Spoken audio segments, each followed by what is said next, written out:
I'll give her a minute more.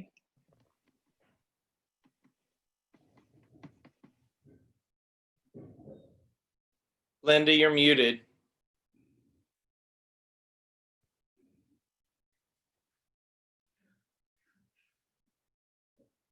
No.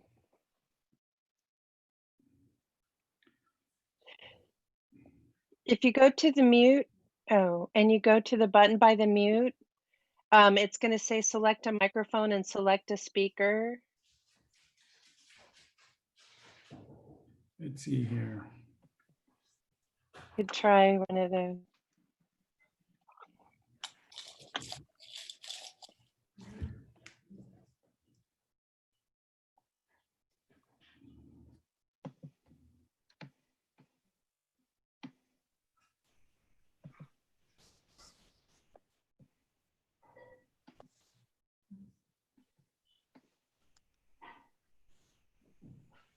Can you hear me? Yes. Okay. Yes. Thank you. Okay. We have a Thelma. Oh, And that's, yes, that's my project manager. working Okay, on- let me go ahead and admit her in. Thank you. Sure thing. All right. Hello.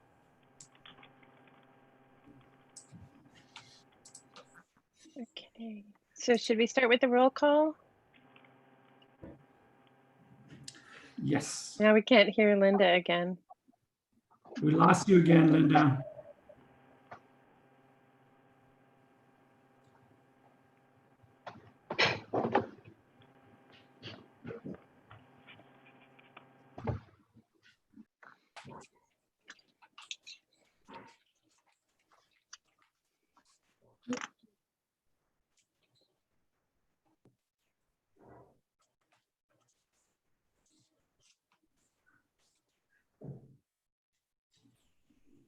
No?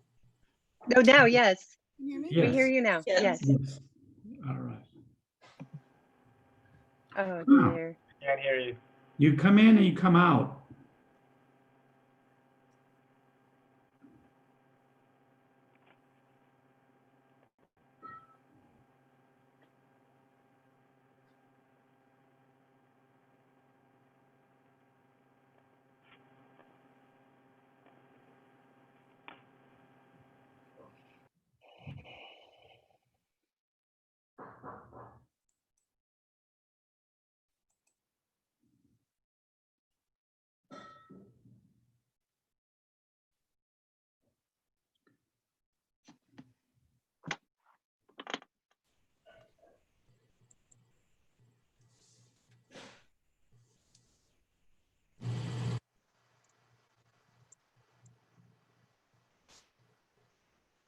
Can you hear me now? Yes. Yes, okay. Hopefully this'll do it. Okay, shall we start with the roll call? Yes. All right, good evening, commissioners, staff, and everybody present. We are conducting the roll call for tonight's commission meeting of the Parks, Wellness, and Recreation for July 14th. Commissioner Dandy Richards, Here. Commissioner Joe Ponce. I think you're on mute, but I see you're here.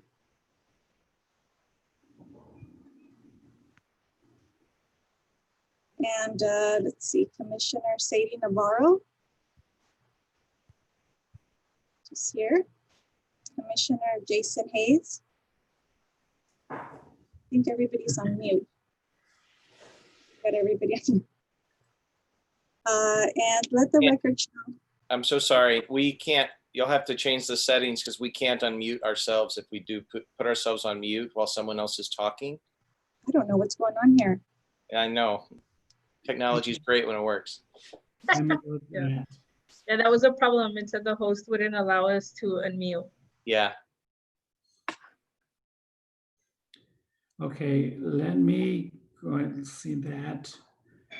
Mute participants upon entry, allow participants to unmute. Unmute themselves. Yes.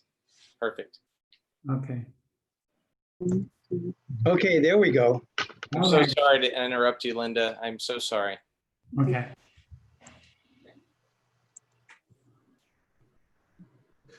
See, we fixed everyone else and now we messed up Linda's. Just great. It's either Linda's going to speak and we're not, or we're going to speak and she's not. One of the two. We can't have it both ways. Okay, let me try this. How's that? How's that? Can you hear me? Yes. All right. All right. So we were conducting the roll call, and we have Commissioner Sandy Richards present. Commissioner Nina Herrera is going to be late. But I'm here. She's here. Oh, she's here. Mhm. Commissioner Nina Herrera, Commissioner Sadie Navarro is present. Here. Commissioner Jason Hayes and Present. Commissioner Joe Ponce. Present. Okay, do we have a flag for the Pledge of Allegiance? Because Let's, I have one. oh, okay. Perfect. I have a little flag I keep on my desk. Okay. Who would like to lead today of the commissioners?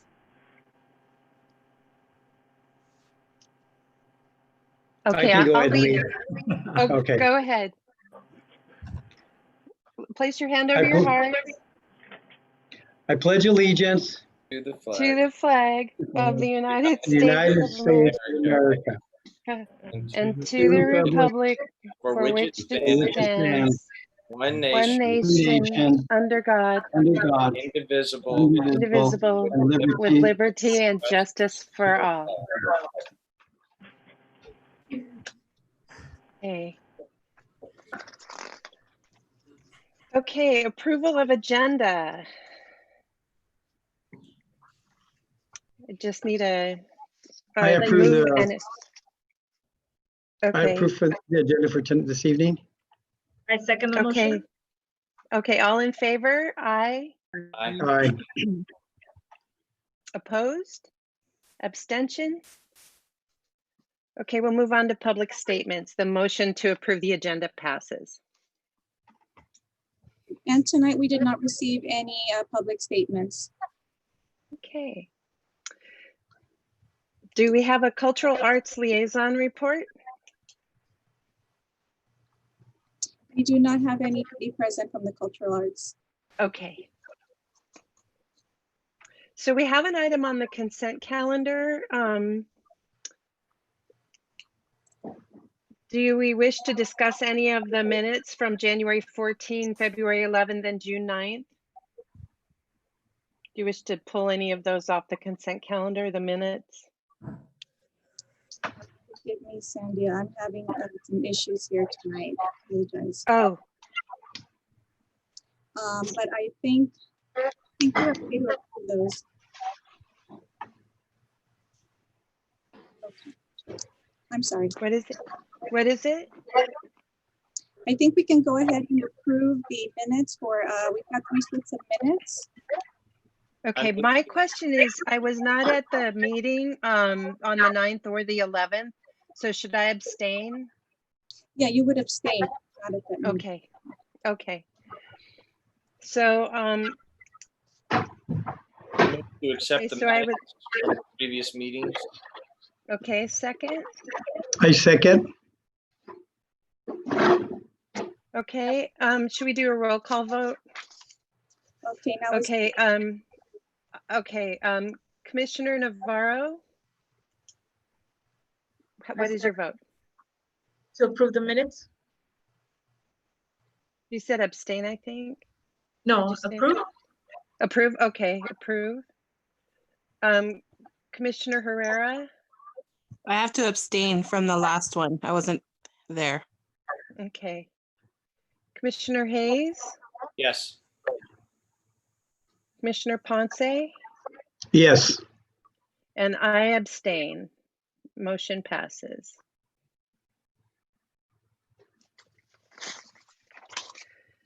Okay, new business, citywide parking management master plan presentation. Mr. Tim. Thank you, commissioners, for having us tonight. Really appreciate the opportunity to get in front of you and introduce you to a really exciting project that we have started earlier this year. On the Zoom with us, we have our 8th project team. I'll introduce them in a second, and then we'll be off and running. First, I want to give a little bit of background. San Fernando, like many communities, basically any community that has human beings in it, has its share of parking issues.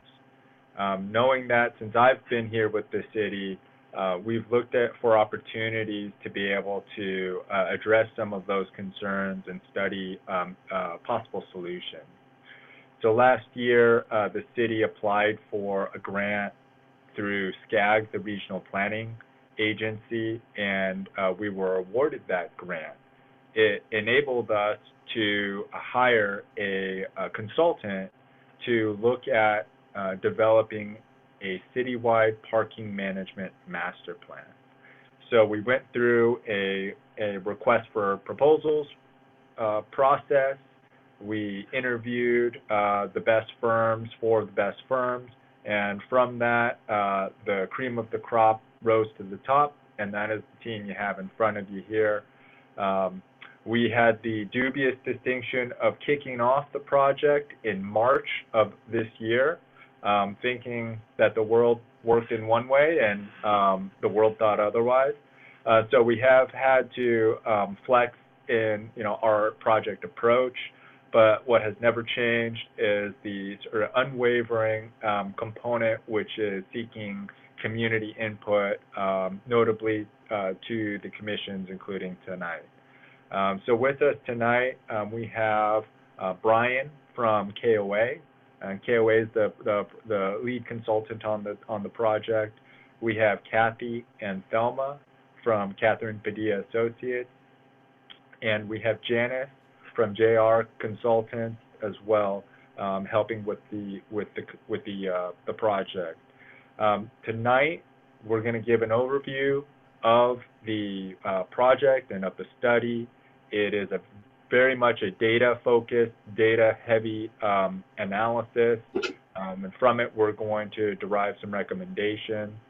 And the most important part is that we really want to encourage discussion amongst the commissioners, and we love your feedback. So, long-standing complaints, no matter how big or small, no matter how location-specific, we'll take them all. This is not the only, but this is certainly an important opportunity for the commission to provide feedback. And the team will go into more detail on the types of community input that we've received thus far and what our plan is moving forward. Without further ado, I will pass it over to Brian. And I know Brian will want to share his screen, so we may need to be able to grant him access so that he can share screen. Looks like I can. So. All right. Let's see if I can get this. 1 second.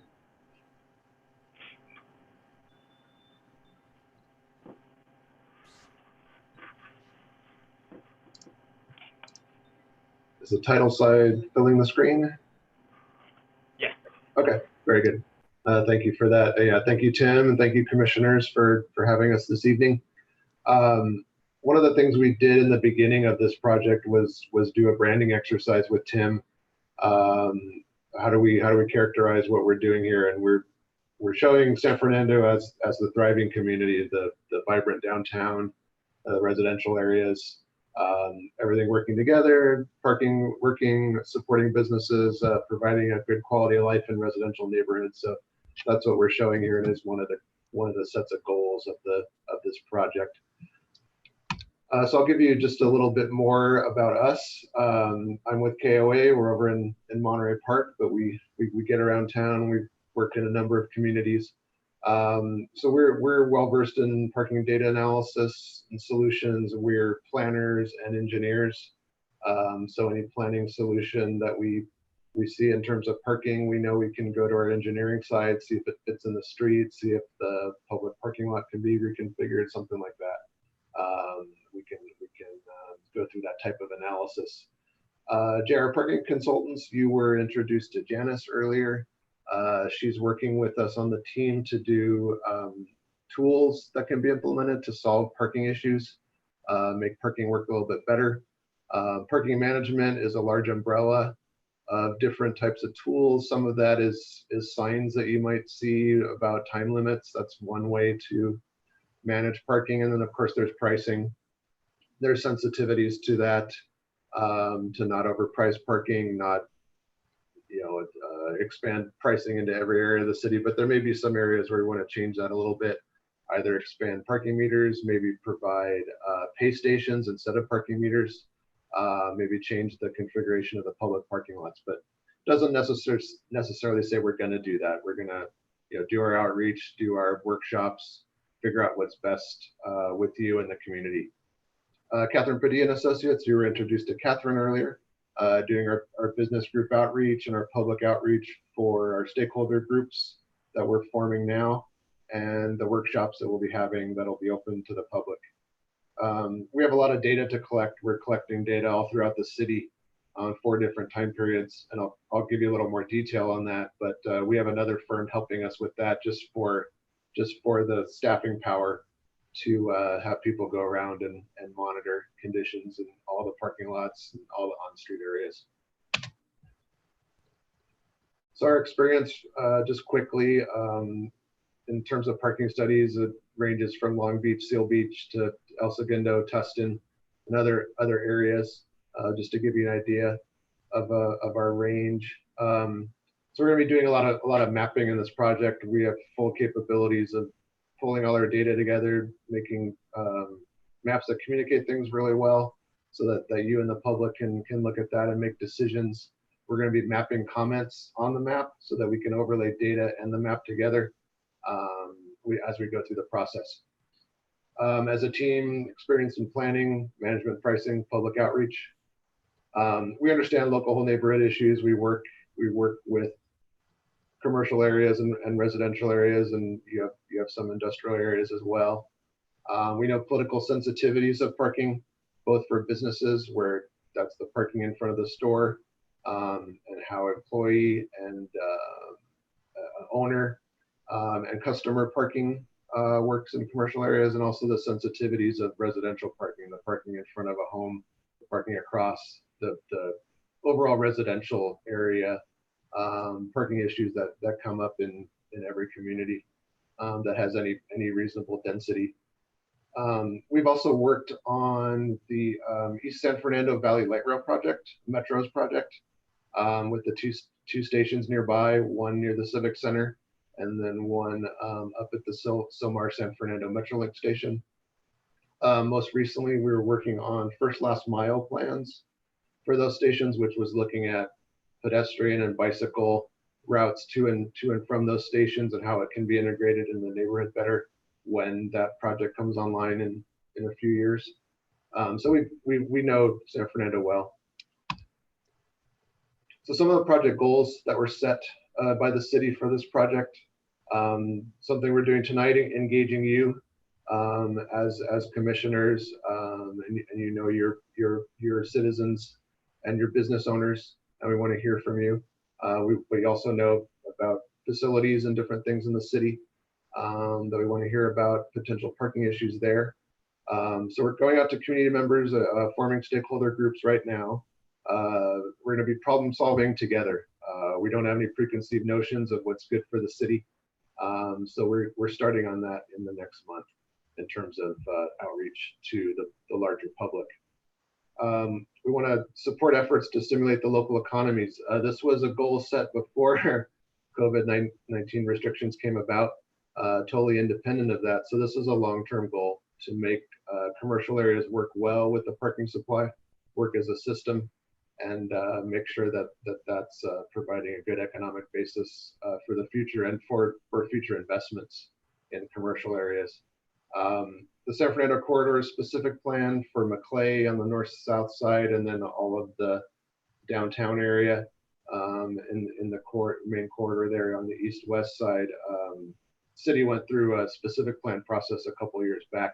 So there's a lot of economic and land use findings from that we're going to incorporate into the study. We want the city to be able to capture the full benefits of transit-oriented development. When the metro project comes to fruition, there'll be the ability to provide land uses that are better situated to serve the station and provide access to the station. But also with that comes the potential impacts of parking as a park and ride. So we need to kind of look at that in two different ways, and that'll be part of the study.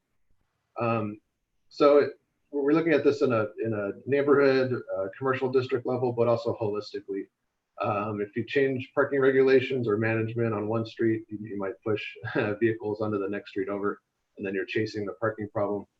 So we know we're going to have solutions that are tailored to different commercial districts, treat them as neighborhoods, and then the residential neighborhoods as well.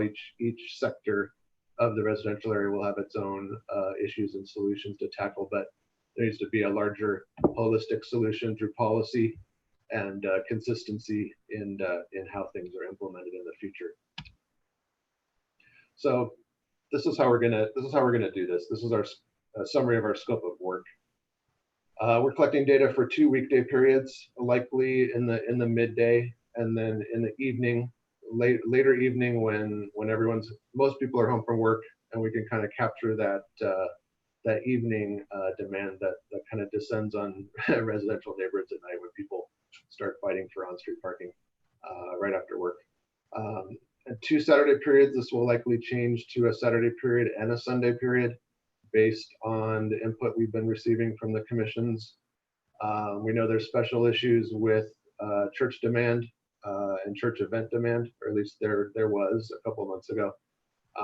So we may be doing a Saturday and Sunday period. And we'll talk about schedule also because yeah, our data collection has been delayed based on the COVID-19 restrictions, and there are just new restrictions passed down from the state yesterday. So the study area is all the on-street parking segments. I'll show you a map. All the public parking lots in the downtown area and all the off-street commercial lots in major corridors of the city, because we need to look at where potential high commercial demand might be spilling over onto the street and deal with those issues. We're going to look at trends, patterns, conglomerate the data as appropriate, but also show you street by street and lot by lot what's happening based on those 4 time periods. So we can look at solutions.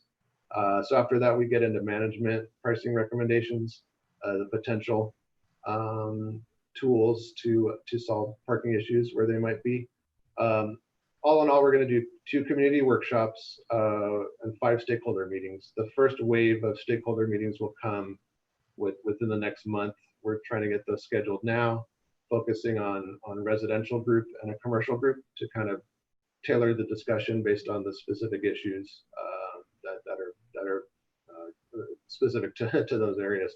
The 2 community workshops, one will come when we've collected data, and then we have some initial ideas, solutions to discuss, and one will come at the end after we've vetted everything, gone through another round of stakeholder meetings, and present ideas and finalize the recommendations.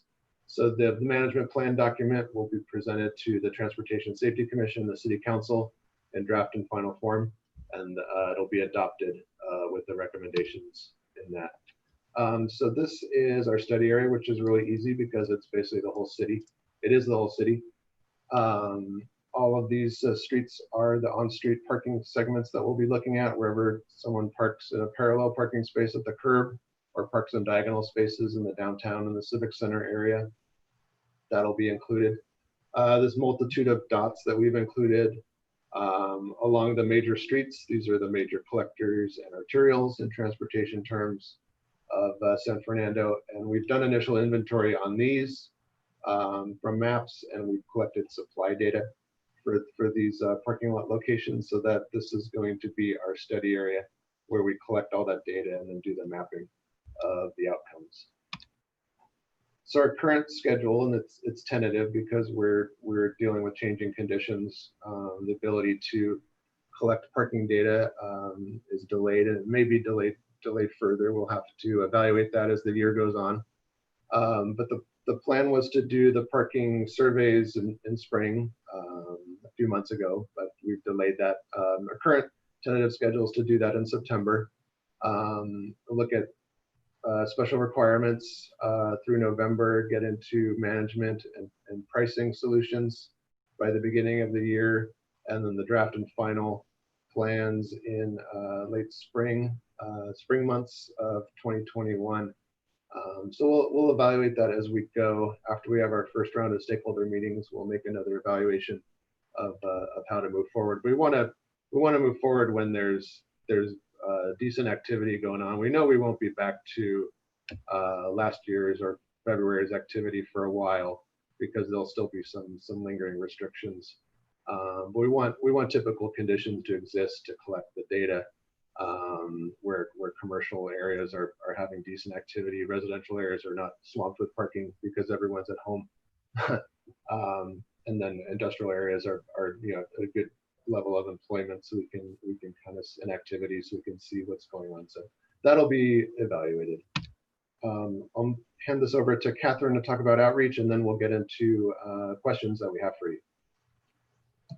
So this is the part that's really important, because not that Brian's wasn't, it's all technical and it's very, very critical of the data, but it's only through the next set of intentional activities that the community's wishes and needs are become known to the project team. So these are the activities, and this is your opportunity too to provide input. The first, we begin with briefings to commissions and groups, just like we're doing now. And as you can see, we've visited several groups, and we'll probably have one more to do. And then along the way, we've been recruiting stakeholders to participate in the stakeholder interview groups. Those are sort of a deep dive where we begin talking about issues and concerns, and thank goodness human beings can remember the past so easily, and we're going to ask them to draw on their past experiences of what congested parking felt like in the business districts, for example, or even in the residential areas when everyone was not having to stay home. So we'll have one business group discussion and one for residential, and we'll do it probably on a webinar where people can look at a map as well and provide their comments. We'll capture those. And then after that, we'll have a community meeting. The purpose of the community meeting is to, again, introduce the project goals, the objectives, the benefits, along with the technical information that we've discussed, along with the comments and issues and concerns and potential solutions that we've learned through the stakeholder interviews. And then on the next page, we continue again with stakeholder interviews. And again, it's capturing the information we learned through the community meeting and then going back out to stakeholders and kind of gauging, did we get this right? Are there potential solutions here that we can move forward on? And then from that, we develop an online survey, a questionnaire where we can continue honing in on the potential solutions. From that, we'll go back out with a commission briefings, then we'll have a community meeting number 2 in February 2021. So we're here tonight to give you an overview of the overall approach, but we're also here to answer any questions you may have. And again, we invite you to offer any kind of comments or questions, anything you'd like the project team to know. This is your chance. It's not the only chance, but we ask for any kind of comments that you'd like to offer us at this time. So it's opening. I'm opening up for questions is what I'm saying. Thank you. So we usually just go through the roll call and see what people wish to ask or say, but we can also, if people have questions after that or follow-ups, we can go through again. So Commissioner Navarro, do you have questions, comments, thoughts? I'm happy to see that you're going to ask the community for their opinions and to see how it's going to affect residents here and what you guys can do to help us. I wanted to know how do we let people know how to participate? Are there going to be flyers that we can pass out or things that we could post up on social media to kind of get the word around? Because I do appreciate that you want to have our community's input, because I'll let you know, the block that I live in, it's the worst parking I've ever experienced in the city. It's terrible. So I really would want to let at least my street know this is our opportunity to say something. So yeah, how do we pass along the word? Well, yes, to both your questions, we will have social media messages, and our call to action is to ask for your help in getting the word out. So when we have flyers, when we have social media messages, please let your neighbors, your friends, your family, everyone you know that they're invited. We'll probably do virtual meetings. So definitely we'll send those out to everyone. I want to circle back with you because we're collecting input. My associate is making notes. You mentioned there's very poor parking, very limited parking on your street. Would you let us know what street that is so we can kind of take a look at that? Yes, it's off of Mountain View and McClay. Okay. Thanks. Okay. Anything else, Sadie? Okay. Commissioner Herrera. I know you said that you're gonna do it around, look around the churches and stuff, but since they held off on congregating together, are you guys gonna put that off as far as looking into the church parking? Right. Yeah, we know that it may be a while. And we may need to proceed with a lot of this study without having that background data, but deal with issues that everyone knows about. And as Catherine was saying, go back in collective memory and define where the parking issues are. We'll get a pretty good idea of that. We don't necessarily need a lot of data maps to understand what's going on with the parking necessarily. But yeah, we want, and schools are starting to get delayed. That's another activity that generates normal conditions of traffic and parking issues in many neighborhoods. If the schools are not active, that can kind of, with the data, be a lot lower. Businesses and with the residential activity want it to be back in balance. So we'll have to make a decision. And if churches are still doing a lot of online gathering, not many people going to the facilities, we'll either change that or wait until we can collect good data. Okay, that was it. Thank you. Thank you. Okay. Commissioner Hayes. Hi, yes, I have a few questions, actually. Thank you for putting all that together. There's a lot of detail.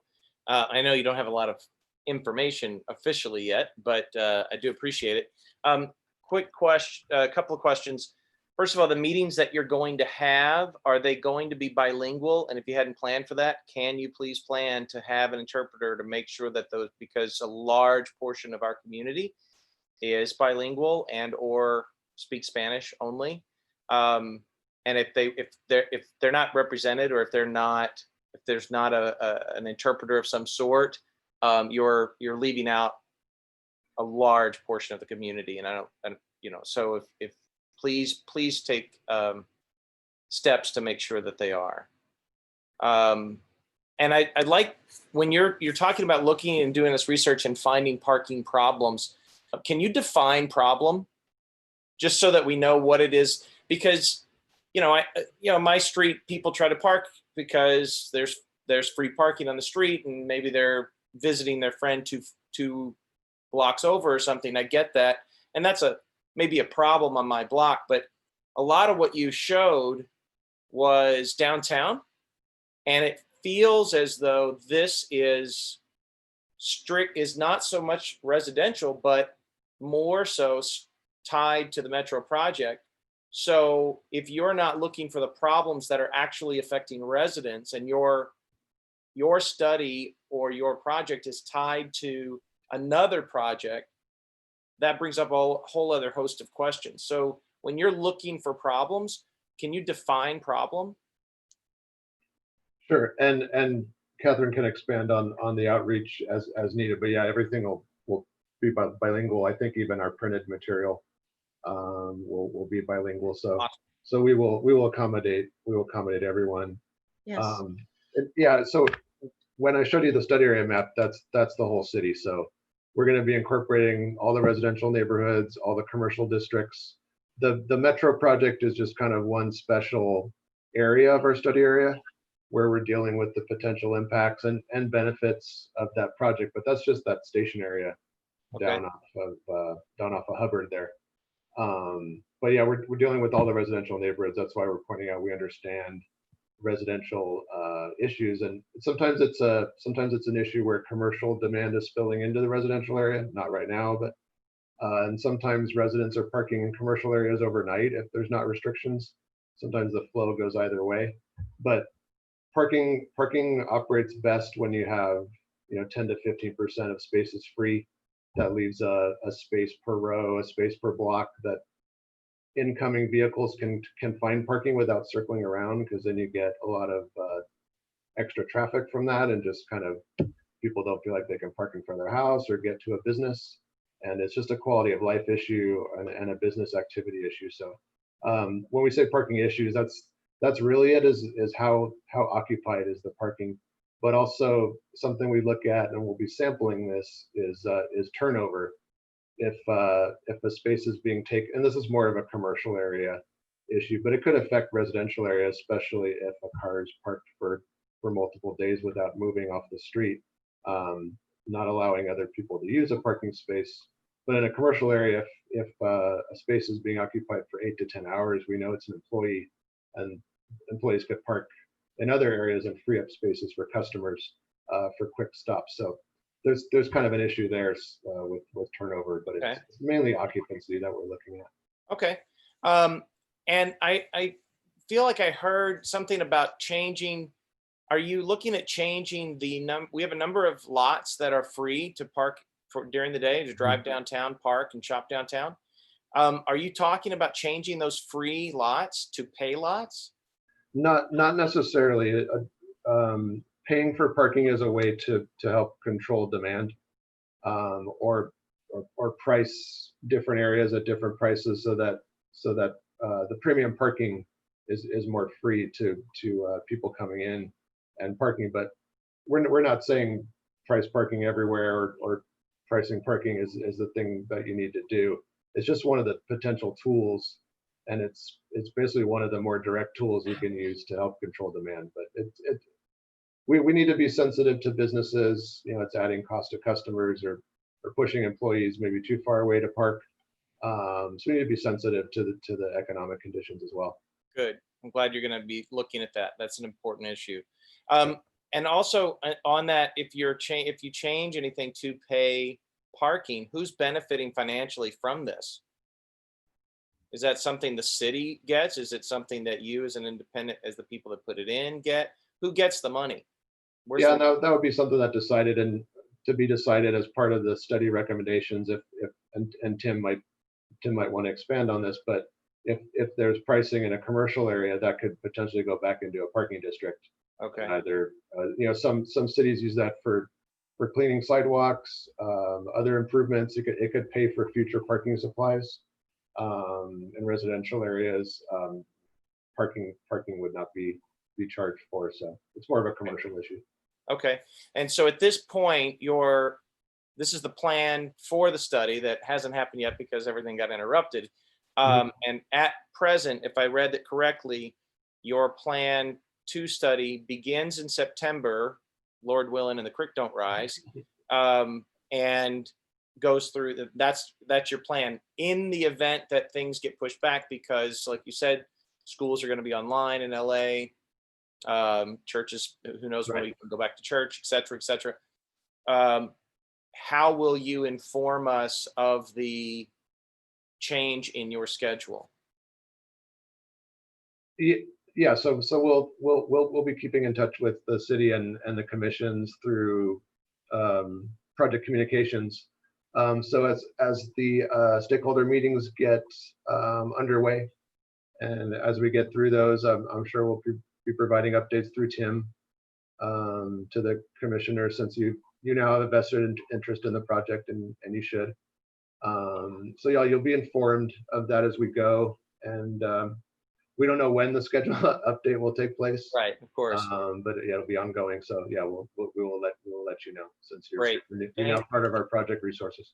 Awesome. Thank you so much for your patience and hearing all of my questions. Sure. Thank you very much. Thanks. Okay, Vice Chair Ponce. Good afternoon. So I'm going to piggyback what Commissioner Sadie had to say. I know she spoke about one street in the city, but I'm going to be quite honest. I think it's the entire city that we have parking issues. Unfortunately, I mean, if you can say anything good about the COVID-19, would be that I've never seen the city of San Fernando with so much parking right now. But that's not the case.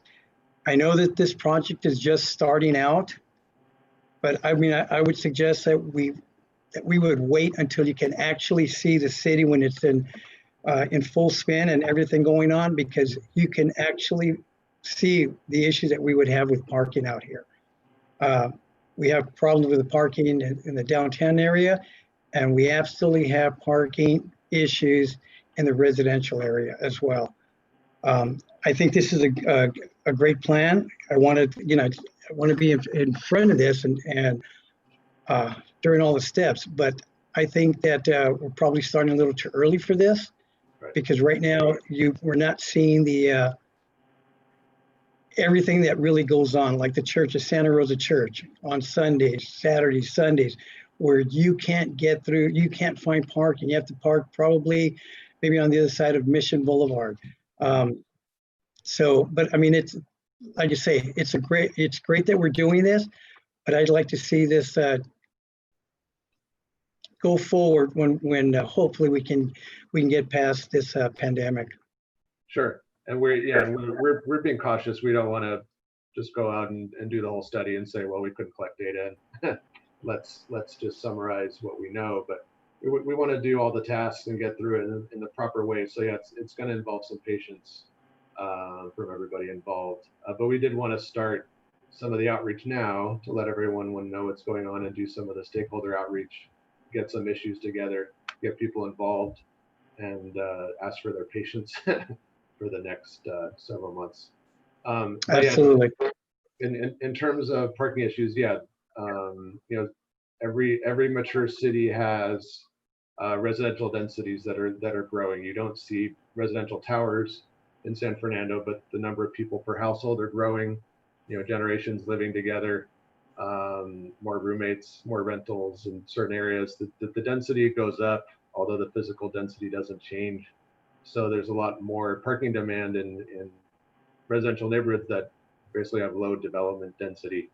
So we understand that. We want to get that data together to kind of, in some respect, that'll help rank, where are there more parking issues than others, but we may see, the same parking issues throughout the city. But yeah, it's definitely not just going to be some spot areas we're going to fix. We're going to be dealing with the whole system. Based on. I do have one other question on on the parking lots that are by some of the open parking lots right there by where the Jack in the Box and the other one by Brand Boulevard.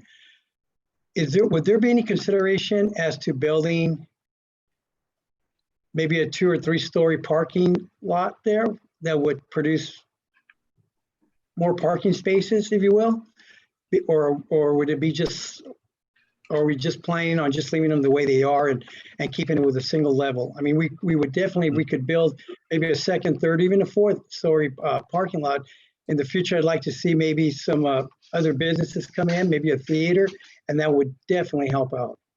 Sure, and that's a public parking lot now?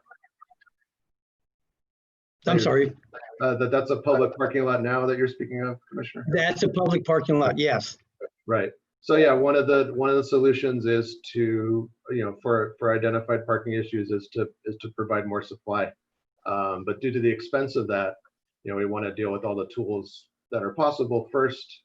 Try to see if we can make those work. But if there's an issue that's so severe, management only goes so far. At some point, you just need to provide more parking. And as the commercial neighborhoods, intensify in use over the years, there may be the need for that. And what we're going to do as a land use exercise with the city to figure out what's planned. The specific plan land use exercise will inform some of that. But look at future land uses and see, on top of the demand we have now, in the future, what's going to happen, and will management take care of that, or do we need additional parking supply? But as you know, as you go vertical in parking, it's pretty expensive per space. Better than going down, but it may be worth it for the health of the city and the downtown area. So that may be a solution, and that's something to be considered. Okay, thank you. Okay, and I have a couple of comments. I think everybody covered what I was mostly concerned about, which is the density in the single family residences. I'm aware of, of the problems on streets that have like lots of people living in one house. I am the pastor of the church at the court between Harding and Workman on Glen Oaks, and we have plenty of parking, but our neighboring apartments on the corner of Glen Oaks and Harding do not, and they often avail themselves of our parking, which is not okay, because then they take up all the good spots and we have to park all the way, down. Anyway, we're taking care of that, but I'm just pointing out that there are apartment buildings at the corner of Harding and Glen Oaks that don't appear to have adequate parking for their needs. And we also have a church up the street, St. George's, which on Sunday afternoons and evenings, they're pretty busy. They have their worship services in the afternoon. And I know they do use our street parking. And it's not a problem for me, but I think that the neighbors don't appreciate it every Sunday, although now it's, obviously we're not meeting, but so those are just a few things going on my end of town. And I want to say that I would be very disappointed to see the free parking go away. I think that it would push a lot of people. In San Fernando, we're very thrifty and we like to save money, and I imagine it would push into the neighborhoods. And my final question is, are you thinking about doing anything in the neighborhoods that are near downtown about timed parking? Like maybe they could park for 2 hours or something, but no parking after 6 p.m. or something like that? Those would be the residential streets next to downtown? Correct. Yeah, sure. And that's that kind of front line where you have commercial demand overlapping with residential. You also described the church demand overlapping with high residential demand. So right. that's another thing we'll have to deal with. So yeah, that's a potential thing to do. You could also overlap that with residential parking permits. Okay. To allow the residents to park there, but also restrict employees or people just kind of leaving a car there for the whole day. That could be a potential thing kind of on that perimeter around downtown. To help encourage people to go back into the downtown area. But yeah, we don't want to price people out of going into downtown. That has no good effect, because then the demand will basically go down and then you're not making the revenue anyway. So yeah, we have to do that in a sensitive way, if at all. Okay, Commissioner Hayes has another question, I see. Yeah, I'm glad you brought that up, Madam Chair. My question, and I don't know that you have an answer to it necessarily, and maybe this is an answer to the commission itself. I can in areas like next to that Methodist church there with the apartments, when we determine we have issues such as that, can we go to that apartment owner and, for lack of a better word, force their hand to provide sufficient parking for their residents, which I believe is already a statute at the state level, and not incur an extra cost to the city.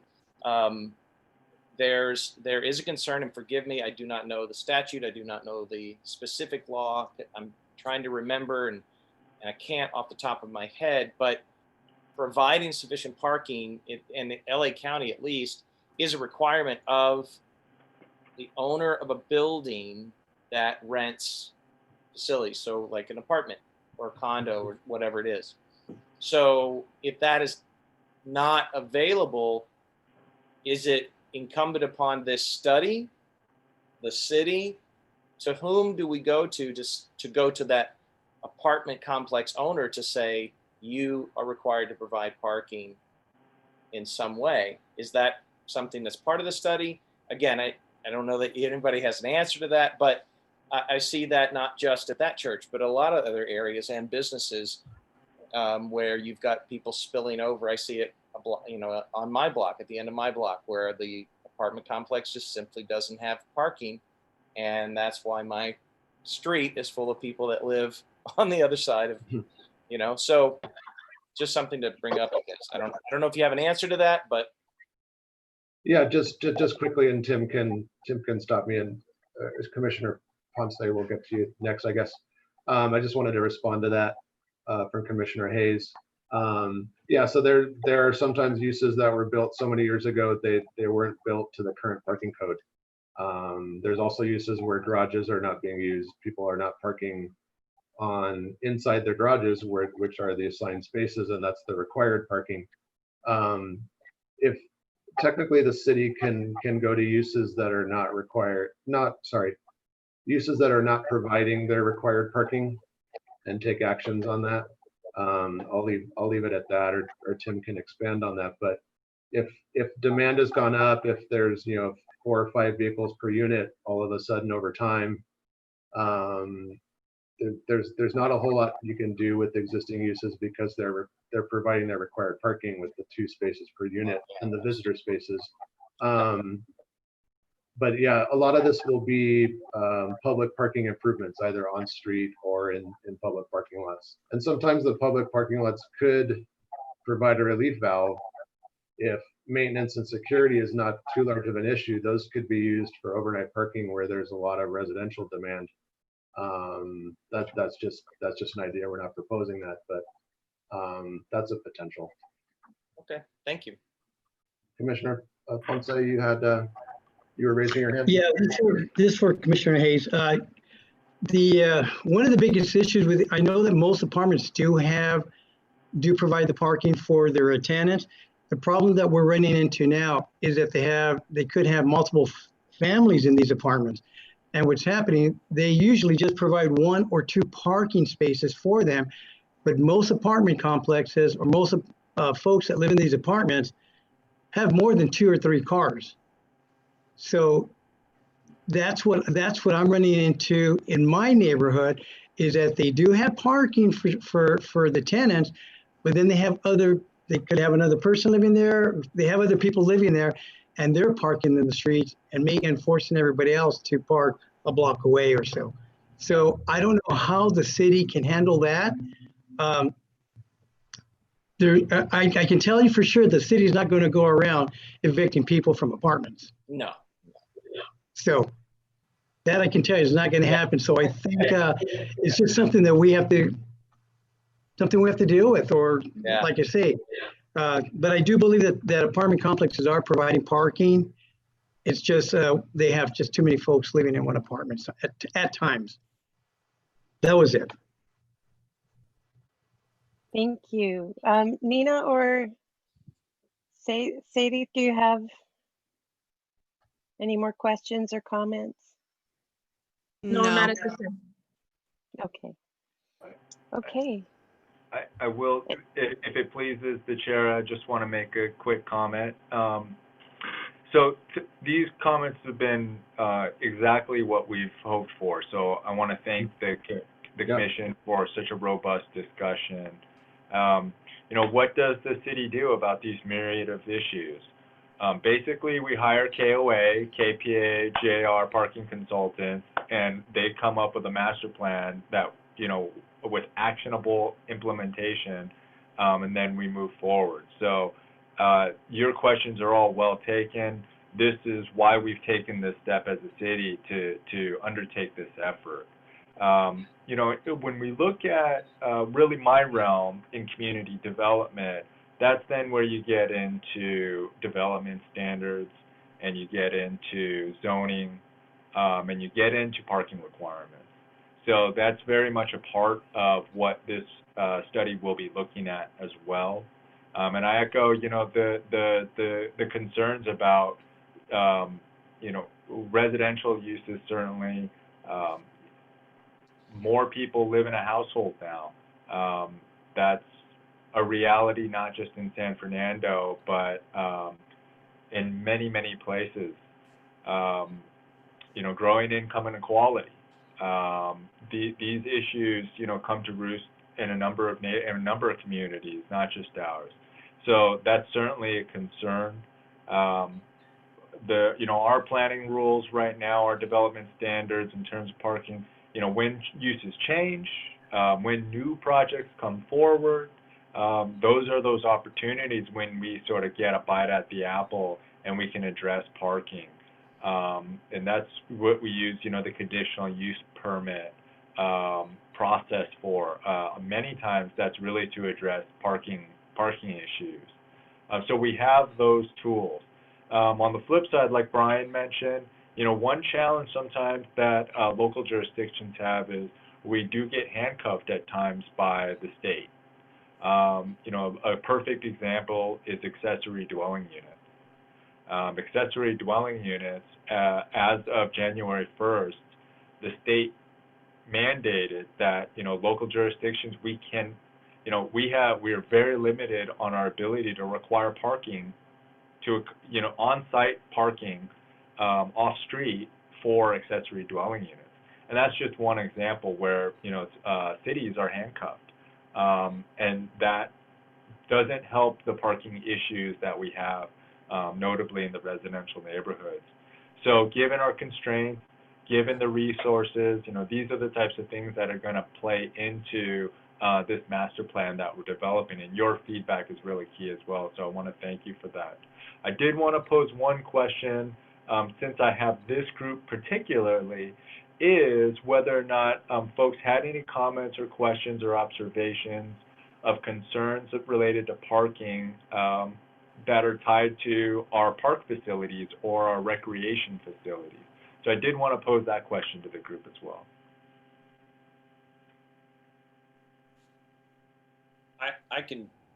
I'll chime Go in. ahead. I don't know if you have is there a protocol? I think that some of our parks are better suited than others.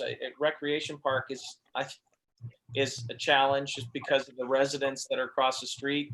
And so there's often very few spaces on a busy day, not recently, obviously, but when it's really busy, it's harder there. But there's the street section. So, but I would just want it to remain free. That would be my biggest thing. If you're coming to the park, I think my concern is that if, I don't know where you would open up more parking in that section, in that area, without taking away some of the grass, which I wouldn't want to do. But yeah, I think my concern is that around the parks, that the parking remain free so that people can enjoy the parks. Yeah, I'd like to add, oh, go ahead, Commissioner Ponce. Go ahead. Go ahead, Commissioner Ponce. Oh, no, all I was going to say was Rec Park, San Fernando Rec Park, it did help when they put that additional parking up in the corner on 4th and that helped tremendously. But as Commissioner Hayes mentioned, it's still, like, so right now, what we're in, you don't see, there's plenty of parking there, obviously. But before this pandemic, parking was pretty tough. And especially during the summertime, with the additional parking and the parking that we have there, when that pool is open, there's no parking anywhere. That's when you start getting into the residents around that area. So that's all I was going to say. Okay, Commissioner Herrera?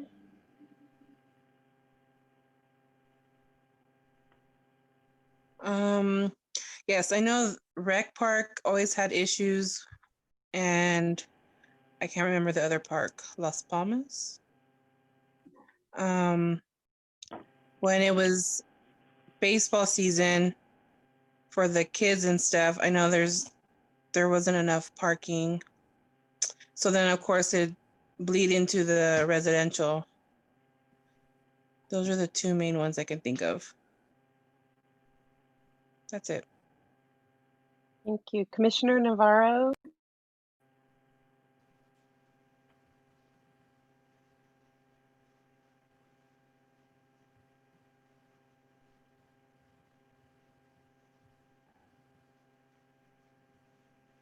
Commissioner Navarro?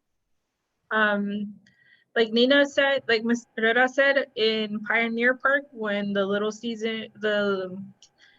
league season started at the Pioneer Park, the parking also got really bad. It would actually go in part-time and outside of it as well. But right now we don't have the problem, but that parking lot gets very congested and it gets very packed on all ends, and it goes into the residential area and the church parking lot. Yes, the very same church parking lot that the apartments are parking in, yes. Anything else, Commissioner Navarro? No, that was my concern because Okay, yeah. I know it gets really bad right there. It does. And I was going to mention Las Palmas Park. Almost every time I've been there, it's a very vibrant park and it gets used quite a lot, which is fantastic. But when I go there for special occasions and stuff, there's never enough parking. And I always end up parking on the street. And I feel a little badly for the neighborhood because there's not a lot of parking in the neighborhood either. So Las Palmas,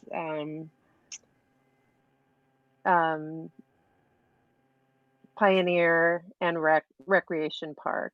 Those three, I think.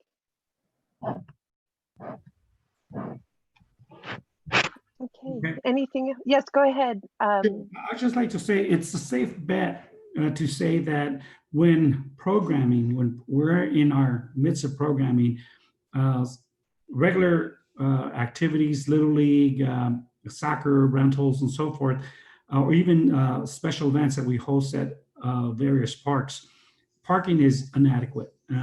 They fill up right away, and we do have problems with parking at all our facilities. Right now, they're not being used, so you can find parking around. But anytime we do have parking, all our programming, all our facilities have issues with parking. Thank you.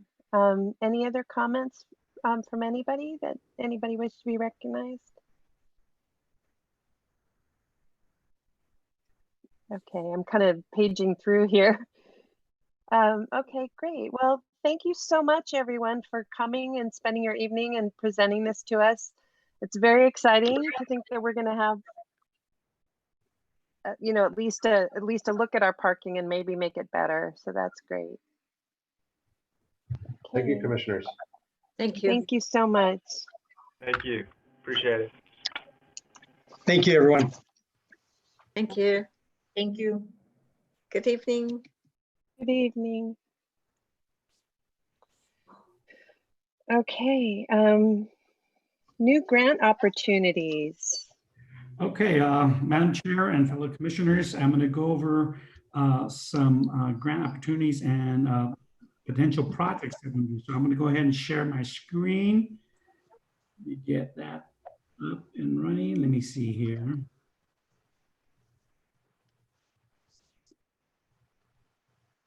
Okay, so we're entering a new funding cycle for some grants, and that we have other additional Prop 68 grants.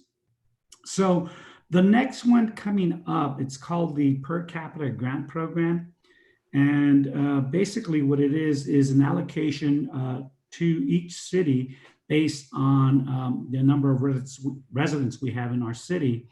And this was part of the Prop 68 grant or the Prop 68 proposition that passed. So staff will be attending a webinar on August 14th to get the what the particular requirements are to submit an application and select a particular program. There's like for our city, we have approximately $178,000 available for a project. The next grant is the round 4 of the state park program. This was the grant that we won, that we got awarded for Lane Park. So they're having another fund cycle. And the amount available in this particular cycle is $395.3 million available. It is a competitive grant program. So we're going to look at the various grants that we applied and see if they could apply them again. The application for that particular grant is December the 14th of this year. Another funding, another fund that's available, the grant that's available is Measure A, and this is a LA County-wide grant. But before we could use this particular money or apply for this money, there is a requirement that we must use Prop A funding. The city was awarded several Prop A funds, and there's funds in there that need to be expended, but we need to expend all those funds prior to applying for Measure A funding. And once that is done, then there will be approximately $129,000 available for that particular grant. And again, we need to identify the funding. And then in addition to that, we have a potential of getting a Rotary International grant for approximately $5,000. And we need to identify again what we could possibly do with that particular grant when we apply. So with that, I want to go down to this is a revised program, revised activities or projects that we had identified when we applied for the first statewide grant or the SPP grant. And it lists all the various activities or projects that the park master plan identified and were identified by the various community meetings that we had held during the 2018-2019 fiscal year. And we identified various activities and projects. So as you know, this is for Recreation Park. We had the renovation of the ADA playground and shading, the basketball courts, the restrooms, renovate the concession stand and so forth. I won't go through all these lists, but this is what was identified.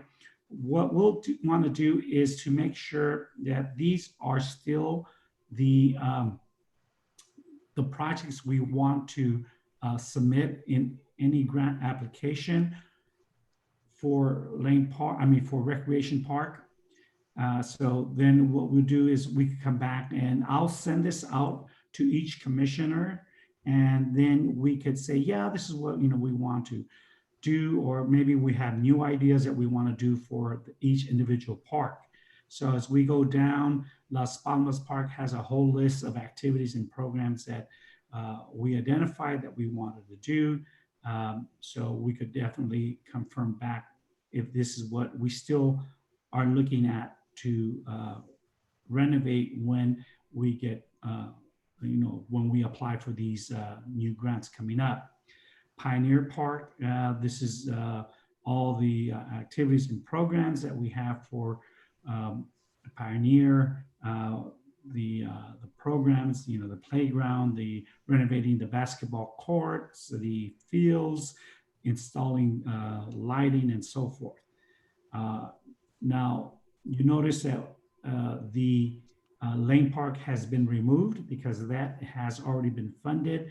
All the programming or the projects that were identified are going to be part of the new Lane Park renovation project.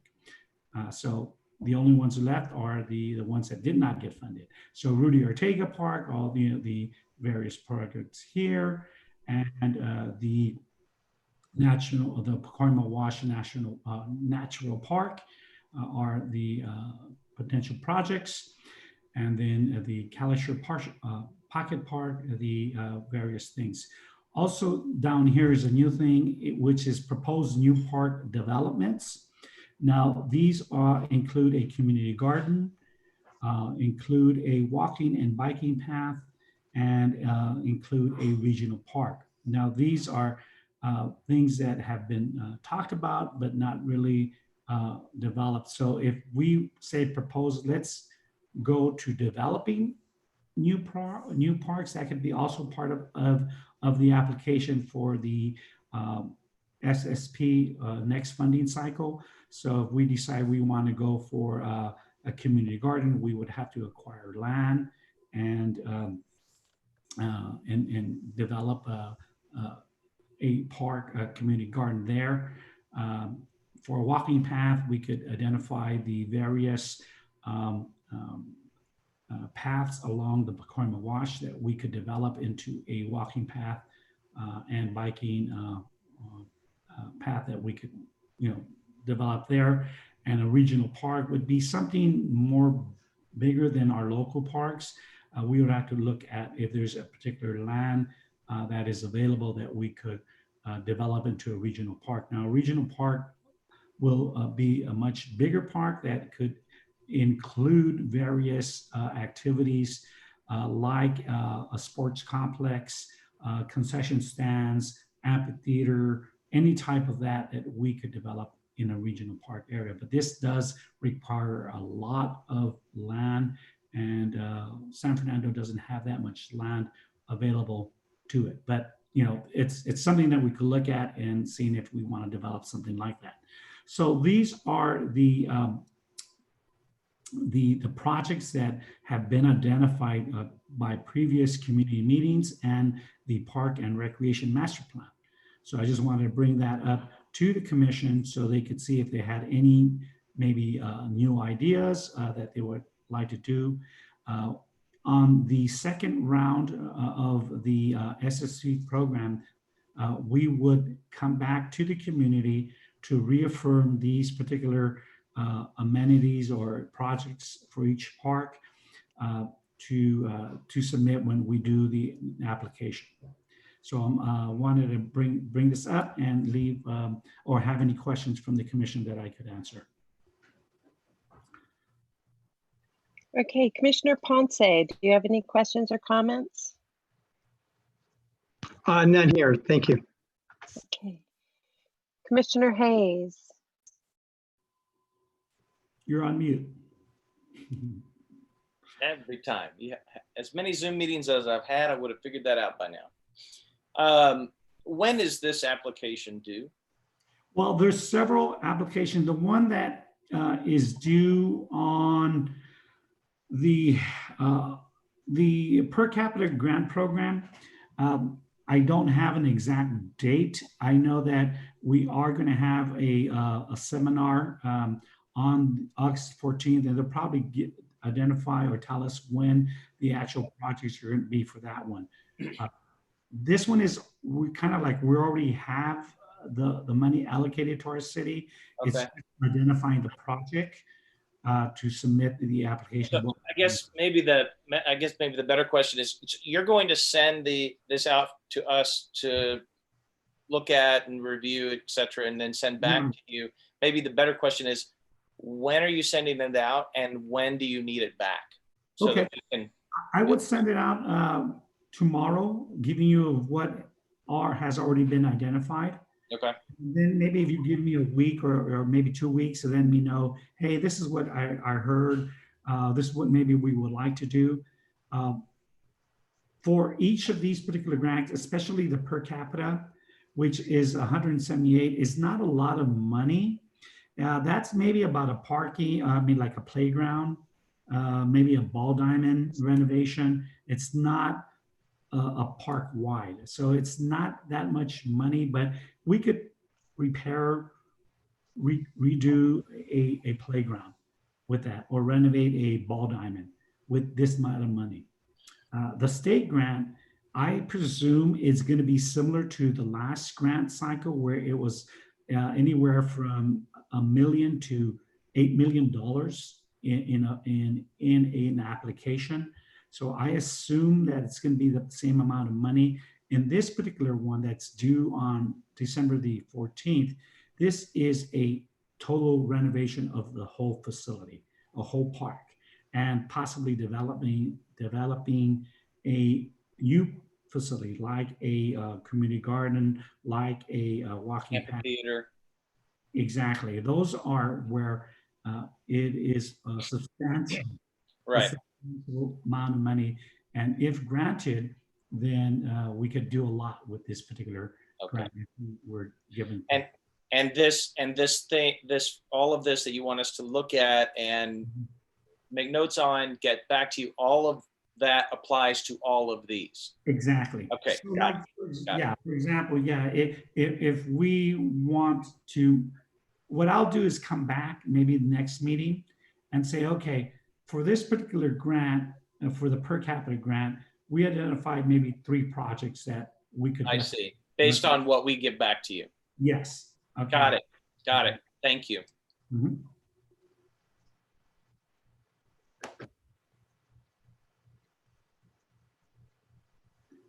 You're on mute, Sandy. There it is. Okay. I wanted to ask Commissioner Herrera if she has any questions or comments. No questions. Okay. Commissioner Navarro.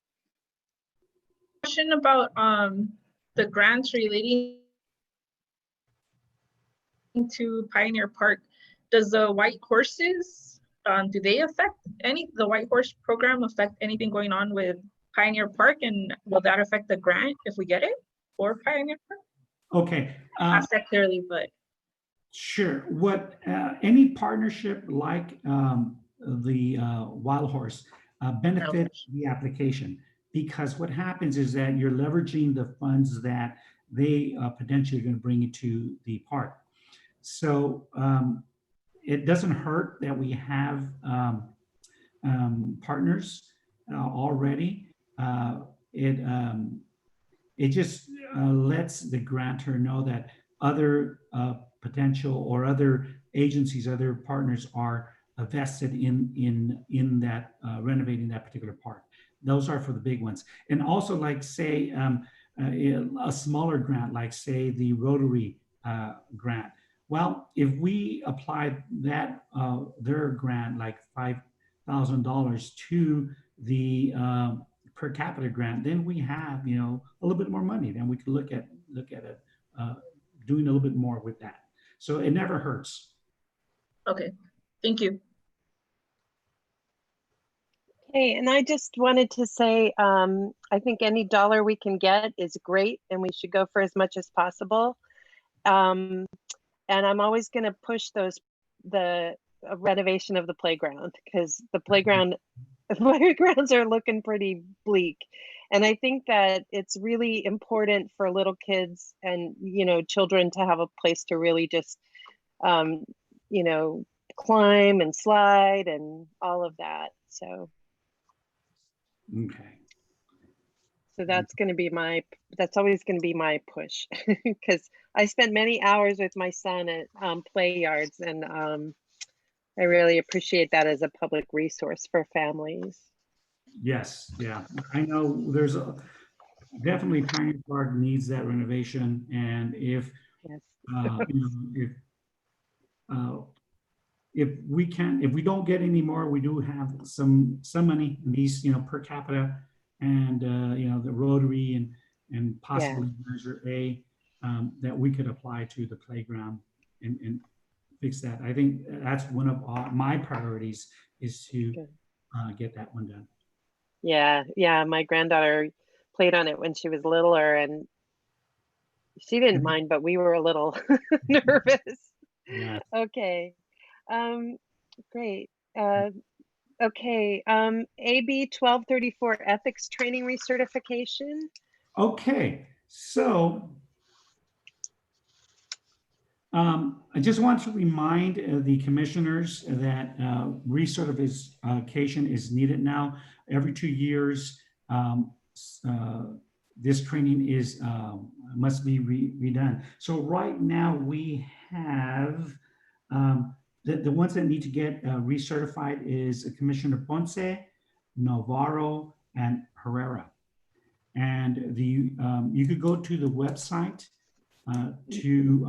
and since it's been 2 years, you're going to have to create an account again to do that. So let me give you a let me share my screen again so you could see the website, because that way you could, let me see, where is it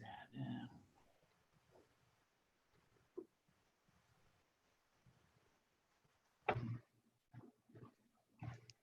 Okay, do you see the screen? Oh, excuse me.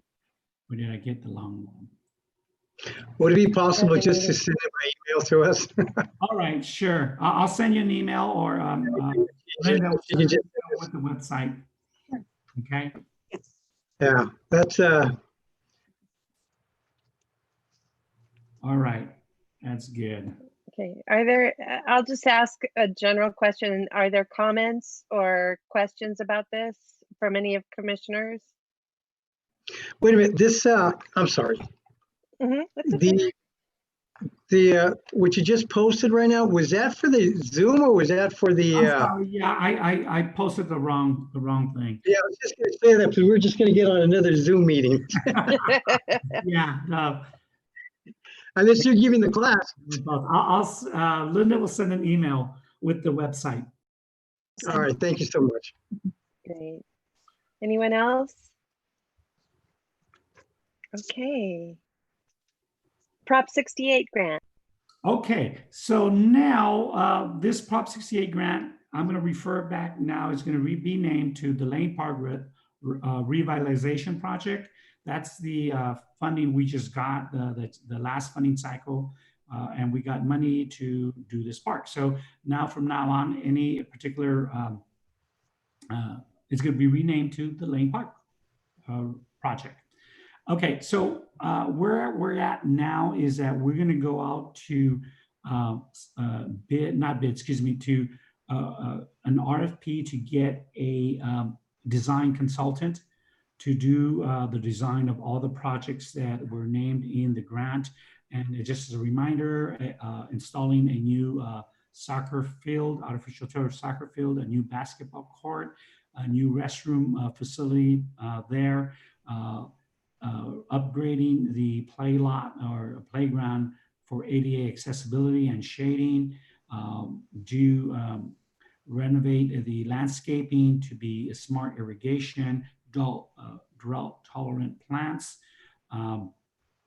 fencing along both alleyways so it would be safe, and new lighting throughout the park that has LED lighting, so we could use the facilities later on in the dark and the winter months and so forth. So those are the projects. So we are going to go out to request a consultant to do this design for us, and it's going to go on the city council meeting, this next meeting on July the 20th.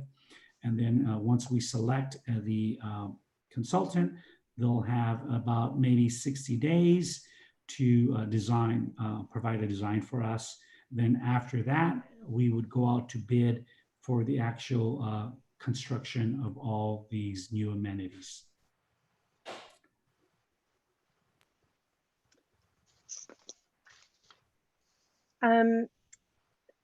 Commissioner Navarro, any questions or comments? No questions. Commissioner Herrera? No questions. Commissioner Hayes? No questions. Commissioner Ponce? No questions.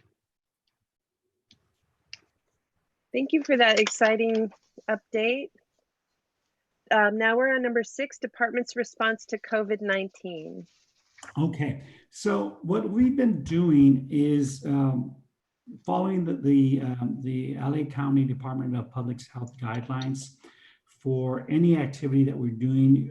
Well, we aren't doing any activities, but we, as you know, the Las Palmas Park and Recreation Park are designated cooling centers. So we have developed the protocol for a cooling center. If we're open, actually we did open one this weekend because temperatures did go up of 100 degrees. Anytime they go into the triple digits, we will open a cooling center. So we're following all those protocols. And anytime a new update or new order is revised, we look at it and see how it's going to affect the department and our programming. So that's that we're doing. So that's basically what the city's do, what the department is doing with that. I think still we do not have any actual programming because it does not allow for gatherings, and it does not have any classes or activities that we can provide at this moment.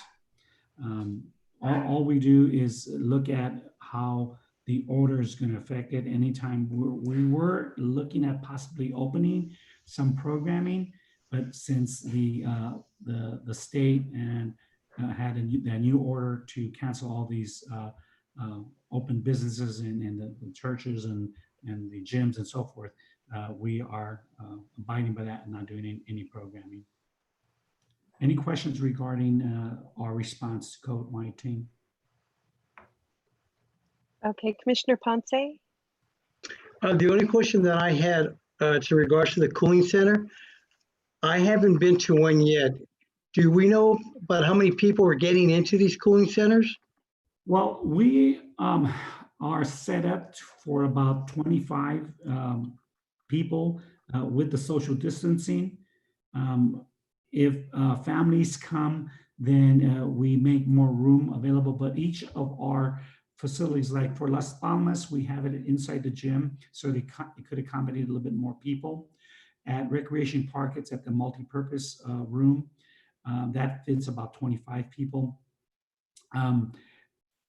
This past weekend, we opened one because it did hit the triple digits, and we got about 2 inquiries about if it was available, but no one showed up. So no one did come up to it. How it's advertised is that we put it on our social media at the department webpage, the city's webpage, so they know the cooling center is available.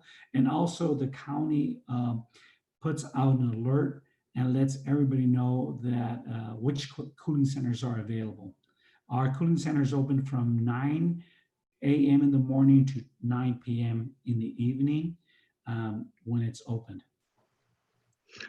One other question, in the event that, because I know we're going to continue having this weather, these hot days, in the event that some of these cooling centers here in the city fill to capacity, is there any way that we could use City Hall? Would that be something that would be considered, or is that just off limits? No, City Hall would not be used because you need enough space to do a social distancing. And right now, both Recreation Park and Las Palmas Park have enough capacities, I would say, for about maybe 75 people. To date, we haven't had anyone show up to our facilities. And when there was no COVID restrictions, COVID-19, we had at tops at any one time, we had about maybe 8 people. Okay. Thank you. Mm-hmm. No further Hayes, questions. Oh, thank you. Sorry. Didn't mean to jump there. Commissioner Hayes, any questions or comments? Yeah, a couple real quick. I have concern about the information about the cooling centers, making sure it gets to some of our elderly residents that aren't necessarily on social media. I know there's city alerts, things like that. I've heard from my elderly neighbor across the street. This is one person, so I don't know how many this Mhm. affects, but they have gotten they asked me when they were going to open, and I showed them the message on social media, but he had not received any city notification or anything like that. So I just want to bring that up again. It was one person's experience, but just to make sure that that information is getting to everybody. The other thing, the concern that, you know, masks are obviously required and in places, and certainly businesses are putting notices on their window fronts. I see that, no mask, no entry, etc., especially now with the new lockdown rules in effect as of yesterday. At our parks, just I was by Rec Park Saturday, with a large number of people gathering in the grass, and one person had a mask on besides myself and my wife who were running. We had our mask on running, doing a lap, but there were and we only did one lap because there were a lot of people at the park. So it's something, and I'm not saying we need to go in and arrest anybody, but I'm wondering how much information is getting out regarding the requirements at certain facilities. Also at Rec Park, just as a matter of information, there were 4 gentlemen using the workout machines. They've taken off. I know they were coordinated off and to be safe, and obviously suggest people don't use them, but those things have since been removed. So that's something to address. And then the other areas, this is not so much our purview, but like the church at Maclay and Glen Oaks, those basketball courts, there were 20 guys out there playing basketball today. Again, no masks, no social distance, what have you. So my concern in bringing all of that up is information about safety protocols getting to everybody it needs to get to, and how those protocols that we put in place at the parks, like not using the outside facilities, best practices, please don't use these facilities right now, how that information is getting across. I don't want to assume people are deliberately flaunting rules or no rules. I want to assume that maybe they're not informed. So my concern is, how do we, I guess my question is to the commission, how do we inform what seem to be a large number of people, larger and larger every time I go by, of that information, and help facilitate that?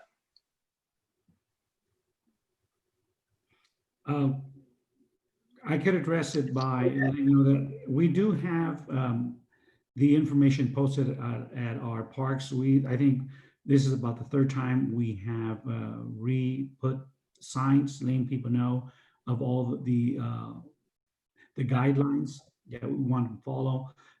This is about the 3rd time we had reinstalled the fencing along the play equipment. And when I go out and do my rounds, I've observed people using the equipment or children playing on the playground.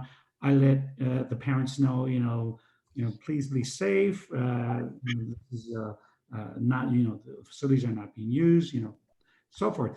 They abide. They're polite. Say, okay, yeah, I'll do it, and they stop it.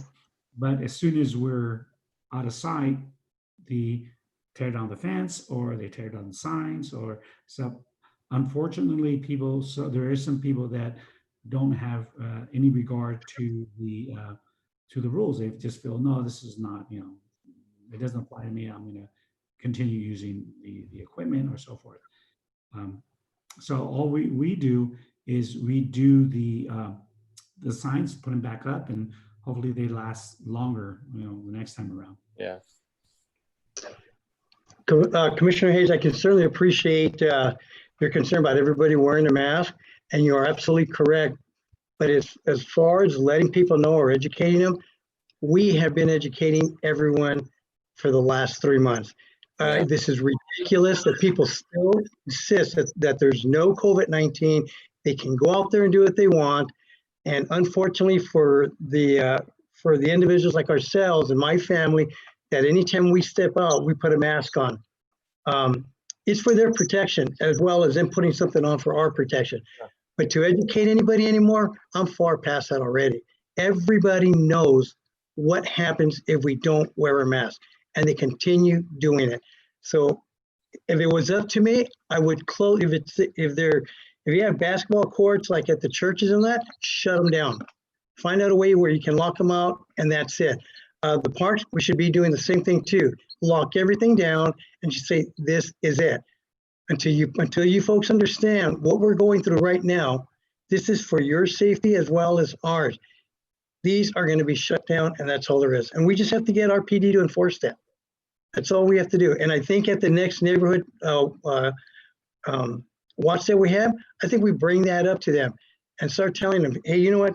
It's time that we start going back and pushing back on them. You know what? I respect everyone out there, so I'm going to wear a mask to protect you.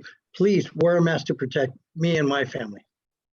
So, but I do appreciate you bringing that up. But as far as educating these individuals, we're past that already. That's it. I'm sorry. No, Thank you. not at all. Thank you, Commissioner Ponce. Commissioner say Hayes, something? yes, please. I mean, we're already 3 months in, and people, if they're gonna wear a mask, they're gonna wear a mask. If they're not, they're not. And like Joe said, we need to shut everything down. We have to. I mean, so many of my patients have passed away from COVID. So, I mean, I'm seeing it like super firsthand, and even going out to different places, they don't wear their masks. So it is what it is. Mr. Hayes, it's just what it is. People are either naive or whatever the case is. But I want to go back a little bit. Sorry. In regards to the cooling centers, are you just letting them in as long as they wear a mask? Are you taking their temp? I think that's kind of like my concern as well. I mean, even if they didn't have a temp, they can still be asymptomatic. So I'm just wondering, like, what other precautions are you using besides 6 feet apart? Okay, what we're doing is that we have a screening as they come in. We are not taking temperatures, but we do ask them a series of health-related questions. We have a barrier where they check in, and then we ask them to have, if they have a mask, they're more than welcome to come in. If they don't happen to have a mask, we do have some that we have aside. We're not publicizing that we have masks, but if there isn't and it's they really need to come in, we will provide a mask for them. That we do have the sanitation station of the antibacterial lotion as they come in, and then inside the facility, it is separated by 8-foot tables. So there is two chairs per table, and each table is separated by 6 feet apart as well. So that's how we keep the distance. We also have a single path of entry. So if they need to go to the restrooms, there is a path they follow to exit the community room where they're at. They follow a path to go to the restrooms, then they come around. So there is no two-way traffic for that. Oh, and also, I know for a lot of the older population, they don't understand social media and getting access to the information. Is there a way they can get it attached to their bill if they get one? A different way for them to gain that information besides getting an alert? We could definitely put a notice letting them know that the cooling centers are going to be available once they're called out. There's also, we could encourage people to sign up for the city alert. The police department has a Nexus tool that notifies people on their phone or on email when any particular issues happening in the city. So we could definitely ask them to publicize through the Nexus alert that the cooling centers are available. In handwritten material, we could definitely put a notice in the water bill letting people know that we do have cooling centers available when an alert is, anytime the temperature rises into the triple digits, that these cooling centers will be available. Okay, that was it. Thank you. Commissioner Navarro?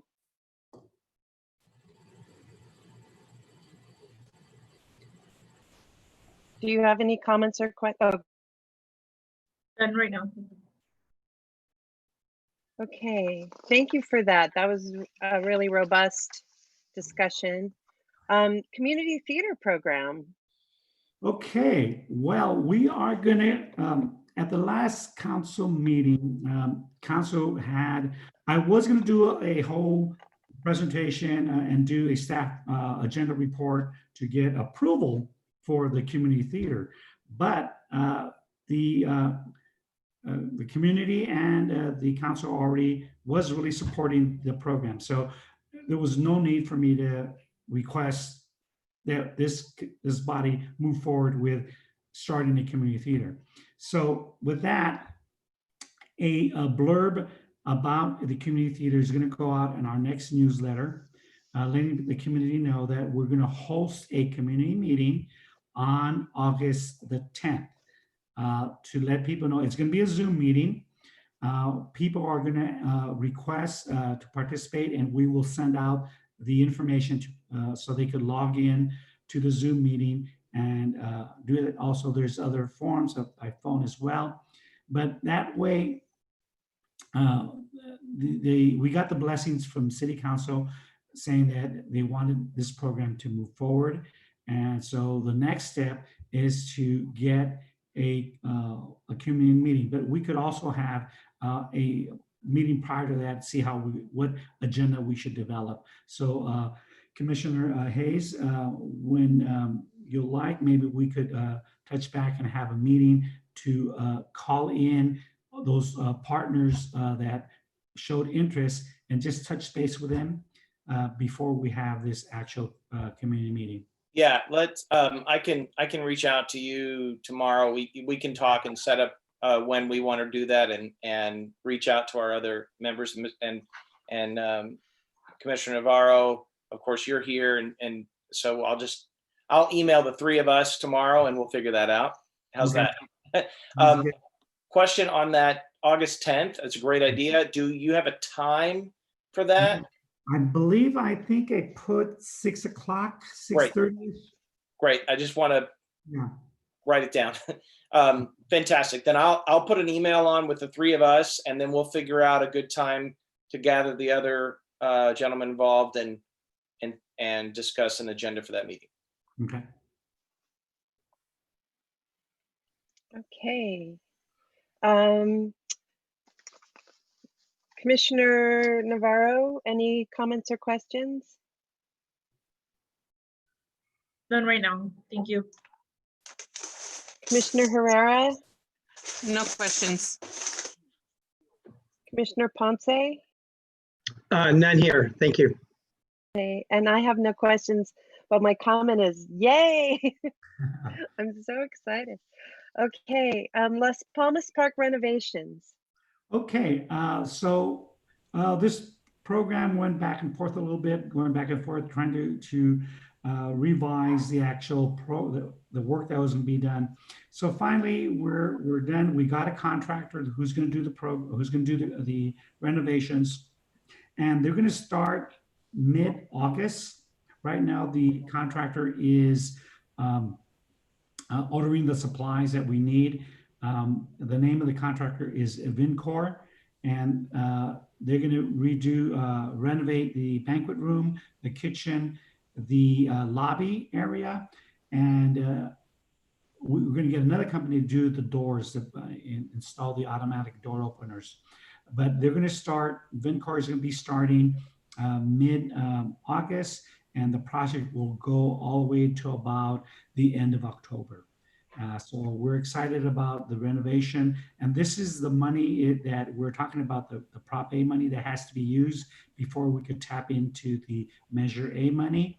So we're going to use all that money up, and then we could definitely look at the new Measure A money. So we're excited about this program, about the renovation program. So we're just like, we're lucky that in a sense that nothing is happening. We're not displacing anybody. So that's the good part. The bad part is nothing's happening. But so we're looking for that program. I'm happy to answer any questions regarding the Las Palmas renovation project. Vice Chair Ponce, any questions? No questions here. Thank you. Okay. Commissioner Herrera? No questions. Okay. Commissioner Navarro? No questions. Thank you. Commissioner Hayes? No questions. And I have no questions. Okay. Youth Reinvestment Grant Program. Okay, the Youth Reinvestment Grant Program, I'm going to rename it for next one. The next name is going to be called the Youth Empowerment Program. That's it's run by our partner, the Puku Culture and Community Services segment of the Tatavian tribe. They completed their first cohort, their first 3 months of activity. They're in the process now of doing a summer program for their youth. And they're not actually on site. They are doing it virtually. They are going to do maybe 1 or 2 on-site activities. They are going out and doing some hiking programming with their youth, all incorporating the guidelines of social distancing.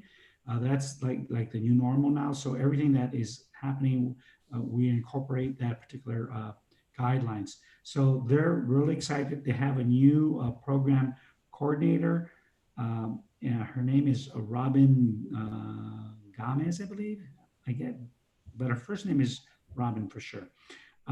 So the program is up and running. They're starting the second phase of this program, and they'll be developing new programming for their next cohort. But right now they're in the summer session. Any question? This is again a grant from the state, the Board of Institutional State or something. I forget the name of the grant, but this is a grant program as well. Any questions regarding the Youth Empowerment Program? Commissioner Herrera, any questions? No questions. Okay. Commissioner Navarro? No questions. Commissioner Hayes? No questions. Sounds fun. Vice Chair Ponce? No questions. Thank you.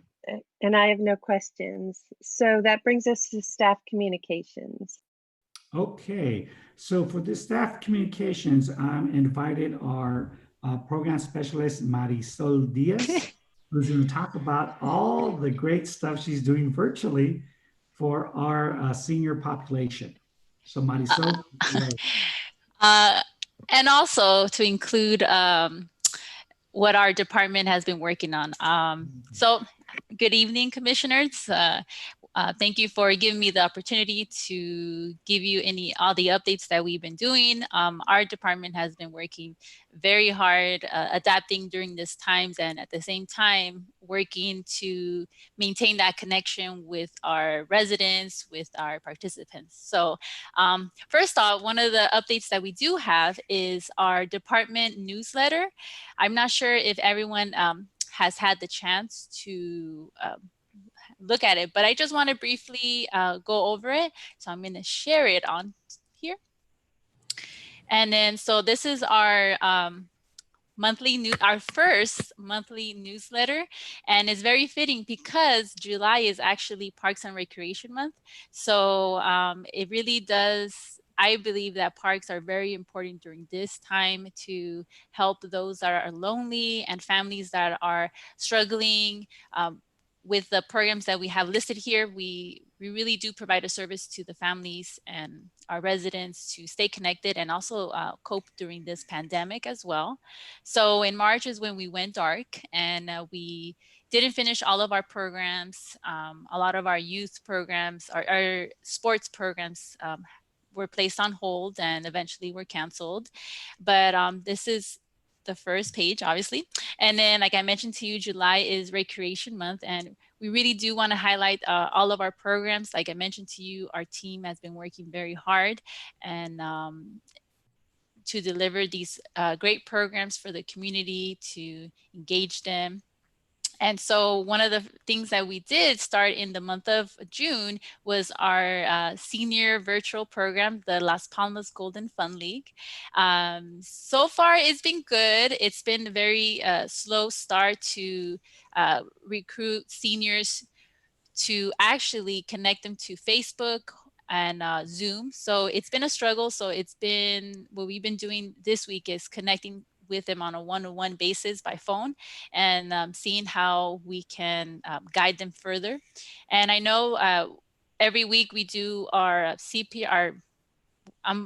Every week I meet up with cities all through California, and they also are struggling to get seniors active and connected through virtual programs. So it's a common issue that is seen throughout California in senior centers and aging departments as well.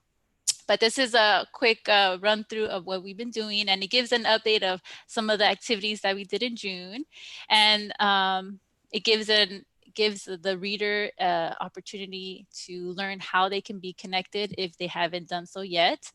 And one of the things, as I mentioned to you, our team, we haven't been able to do on-site camp. So we are doing camp at home, and the program specialists for the camp program, they develop a weekly program so that the families at home can actually follow.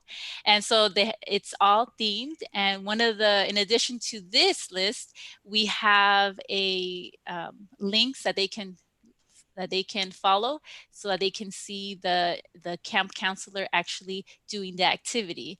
So it's very engaging. It's very helpful for the families. We also provide on our department website.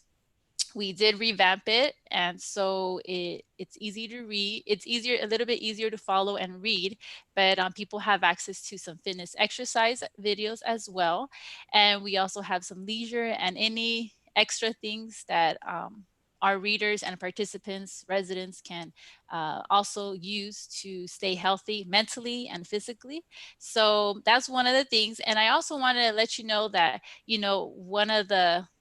one of the things that if you haven't done so, or you don't follow us on Facebook, is you can get updates through Facebook, and you can also see some of the videos that we've done and some of the topics that we presented with our seniors. So a few things that we're going to be doing is for the month of August, we're also going to be providing a newsletter. And so one of the things that we want to highlight is our newer programs, updates with how our programs have been going. And also we want to highlight the theater program, or theater community theater that's going to be starting up soon. So that's one of the things that we are definitely going to be highlighting for the month of August. And so another program that the community services supervisor is working on is a pen pal program, where our CIT, our counselors in training, since they usually participate in our site camp, we're hoping that they can partner up with former campers and do a pen pal. That way, the goal of the program is to let third graders and fourth graders practice their writing by communicating with these teens. Obviously, there's going to be rules to follow to make sure that there are some safety, we're keeping everyone safe. But that's one of the programs that are in the works at the time. So we're hoping to run with that in the next couple of weeks. But that is mostly what we have going on. And if anybody has any questions, I am here to answer. Okay, great. Commissioner Navarro, any questions? No questions, but thank you for all your hard work. My mom was doing one of the trivia days, and my nephew was shouting out answers. So thank you very much. So thank you for all your hard work. I really appreciate it. I know my family does too. Commissioner Herrera? No questions, but I like the pen pal idea. I think that's really cute. So thank you for what you're doing. Vice Chair Ponce? Just keep up the great work. That is fantastic, especially during this time right now. So thank you so much for that.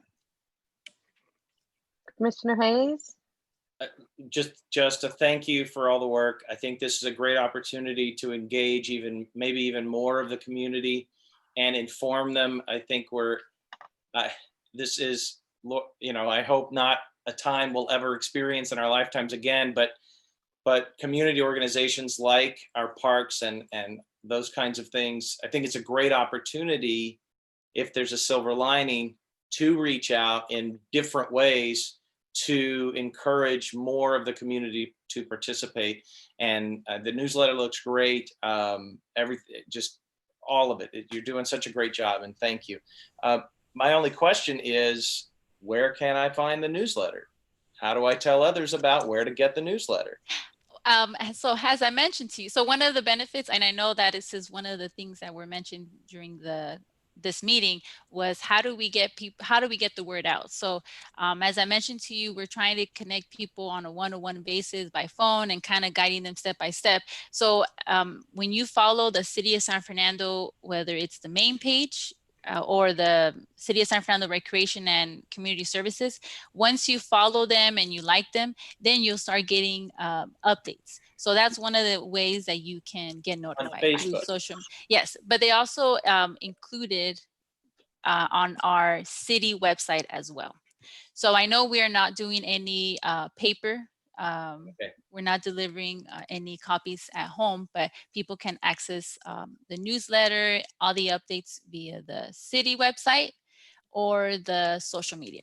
Is there an option or a way, because all of that is electronic based, is there a way of notifying or even putting information in the city's newsletter that we do get in the mail to say, hey, go to this website. You don't have to be on go to Facebook and go to this spot, as a means of trying to help some of those that are not as technologically involved.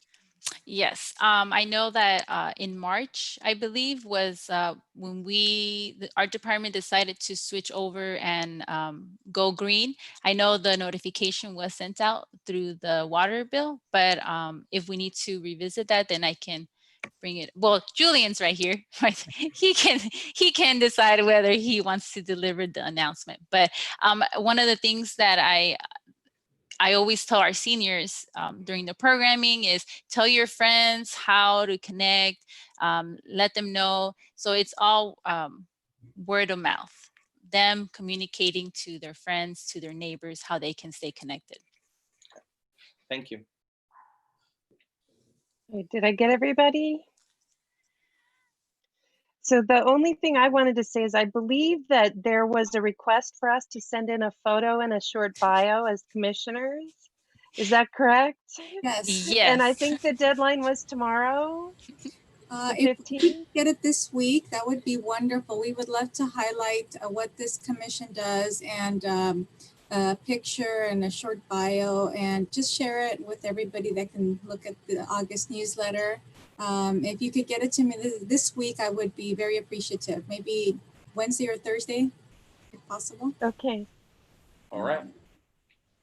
Anything I do- else? I had Yes. just a very brief update on the food bank distributions. For the last several months, the food bank has decided to deliver their packages to the community.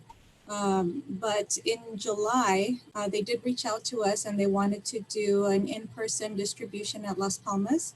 So on the first Monday of July, it was July the 6th, we did have a food bank distribution, and it was not exactly advertised because the food bank decided to just try this out with their existing group, their existing base. They were not taking any new applications, and it was delivered into their vehicle or into their trunk. We did have quite a good turnout. So that was kind of like they wanted to test it out and see what kind of a response they would get. And so we've been notified that I believe they're going to do the same thing in August. So Monday, August the 3rd. So far, it looks like it's going forward, and it's going to be handled the same way. It's going to be in their vehicle. And the food bank comes with numerous volunteers so that we can control the traffic. And again, they are not planning on taking any new participants. They would have to pre-register in advance so that they can be included. But so far, that's what we have, coming up in August. So that I just wanted to share that with you. Thank you so much. Okay, before we move on to commissioner comments, are there any comments or questions on Linda's report about the food bank? Okay, thank you for that. Okay, commissioner comments. Vice Chair Ponce. I have no comments. It was actually a good meeting. This has been one of the longest ones. Yeah. Very well done. No, no questions. It was really a good meeting. Thank you, everyone. Thank you. Commissioner Hayes. No comments. Thank you, everybody. Commissioner Herrera. No comments. Commissioner Navarro. No comments. Thank you. Yeah, and I too want to say thank you, and I have no comments. So we need to, are there any items for the next regular meeting on August 11th that anyone would like to bring forward?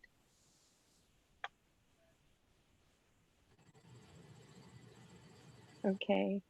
Okay, we can get agenda items to you though in advance, right, Linda? And okay, thank you very much, Julie and Linda. Yes.